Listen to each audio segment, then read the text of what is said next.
মহাভারতের যুদ্ধ শুরু হওয়ার ঠিক আগের রাত হস্তিনাপুরের রাজা ধৃতরাষ্ট্র ভয় কাঁপছিলেন। নিজের 100 ছেলের ভবিষ্যৎ নিয়ে তিনি চরম চিন্তিত ছিলেন। সেই রাতে তিনি ডেকে পাঠান মহাত্মা বিদুরকে। বিদুর তাকে এমন কিছু কথা বলেছিলেন যা আজও এত বছর পরেও সত্যি।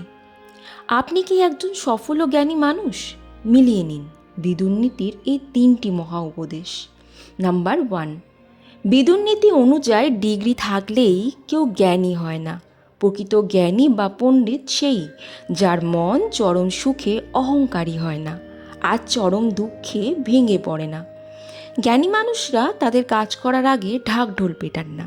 তারা শান্তভাবে কাজ শেষ করে নিজের সাফল্যের মাধ্যমে জবাব দেন। আর সবচেয়ে বড় কথা, তারা কখনো অলসতা করেন না। নাম্বার 2, টাকা সবাই রোজগার করতে চায়, কিন্তু বিদুর বলেছেন অসৎ উপায় বা কাউকে কষ্ট দিয়ে উপার্জিত অর্থ দেখতে যতই লোভনীয় হোক না কেন, তা মানুষের মানসিক শান্তি কেড়ে নেয়। শেষ পর্যন্ত সেই টাকা ধ্বংসের কারণ হয়ে দাঁড়ায়।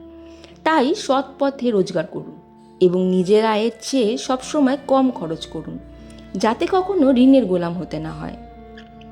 নাম্বার 3, মহাত্মা বিদুর ধৃতরাষ্ট্রকে সতর্ক করে বলেছিলেন মানুষের জীবনে 6টি বড় শত্রু আছে যা তার সুখ কেড়ে নেয়: ঈর্ষা, ঘৃণা, অসন্তোষ, অতিরিক্ত রাগ, সারাক্ষণ সন্দেহ করা এবং পরনির্ভরশীলতা।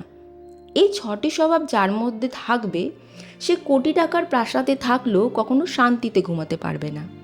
ধৃতরাষ্ট্র এই নীতিগুলো শোনেননি, যার পরিণতি হয়েছিল ধ্বংস। কিন্তু আজ আপনার কাছে সুযোগ আছে নিজের জীবনকে বদলে ফেলার। এই গুণগুলির মধ্যে কোনটি আপনার মধ্যে আছে আর কোনটি নেই, কমেন্ট করে অবশ্যই জানান। ভিডিওটি ভালো লাগলে লাইক এবং সাবস্ক্রাইব করতে ভুলবেন না। ধন্যবাদ।